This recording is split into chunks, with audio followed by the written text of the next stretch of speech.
दोस्तों, सऊदी अरब के मक्का शहर में मौजूद काबा मुसलमानों की सबसे धार्मिक जगह है।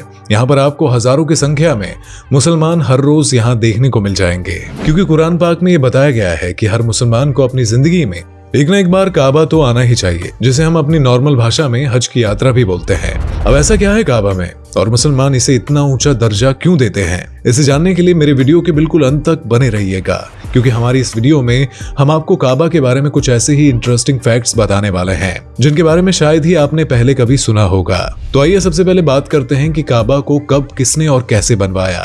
तो दोस्तों, ये बात शायद कुछ लोगों को अजीब लगे, लेकिन काबा को खुद खुदा के हुक्म पर बनाया गया था। जी हाँ, खुदा ने हजरत इब्राहिम से उनके बेटे की कुर्बानी मांगी थी और हजरत इब्राहिम ने बिना एक पल भी सोचे समझे अपने बेटे की कुर्बानी दे दी। लेकिन फिर भी हजरत इब्राहिम का ये सच्चा दिल देखकर खुदा ने उनके बेटे को जानवर में बदल दिया था। यही कारण है कि उनके बेटे की कुर्बानी नहीं हुई और फिर खुदा ने इब्राहिम और उनके बेटे इस्माइल को अपना पैगंबर बना लिया और उनसे अपने लिए एक घर भी बनवाया।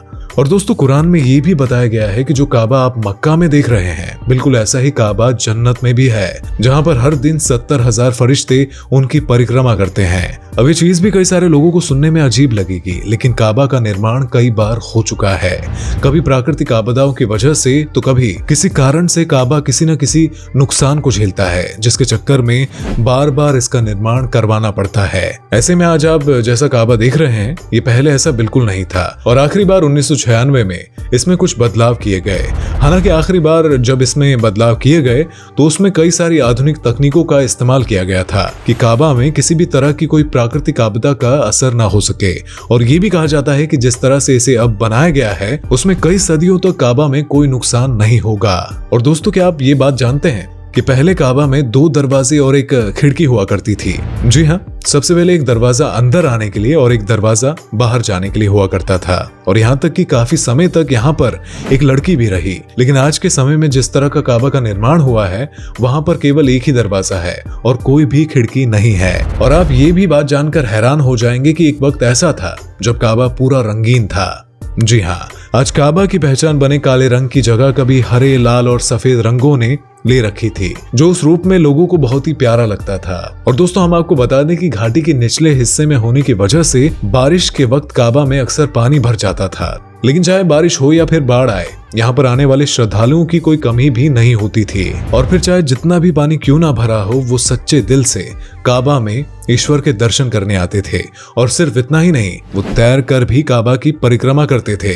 हालांकि अब आसपास की जगहों पर बदलाव करके इस तरह की स्थितियों पर काबू पा लिया गया है और तब से पानी में तैरते हुए श्रद्धालुओं की गहरी आस्था का वो दृश्य देख पाना लगभग नामुमकिन सा हो गया है। क्योंकि जब श्रद्धालु तैरते हुए काबा की परिक्रमा करते थे तो नजारा कुछ और ही होता था। और दोस्तों, जैसा कि हमने आपको बताया कि काबा कई बार पुनः निर्माण के अलग अलग चरणों से गुजरा है, और ऐसा सिर्फ और सिर्फ इसलिए किया गया क्योंकि खुदा का ये कहना है कि काबा का निर्माण मेहनत और मजदूरी यानी कि केवल पवित्र स्रोतों से आने वाली राशि से किया जाएगा, और वरना तो अब तक काबा सोने का बन चुका होता। लेकिन श्रद्धालु ये बात जानते हैं कि उनका खुदा केवल पवित्र स्रोतों से आने वाली राशि के बनाए घर में ही रहेगा। और यही वजह है कि कई बार बड़े बड़े लोग काबा का अच्छे से निर्माण तो करना चाहते थे, लेकिन पवित्र स्रोत से आए पैसों की कमी के कारण नहीं कर पाते थे। और यही वजह है कि काबा का आकार समकोण तय किया गया था, लेकिन गलत तरीकों से आए पैसों से इसका निर्माण नहीं होना था और ऐसे में इसे छोटा सा क्यूब का आकार दिया गया।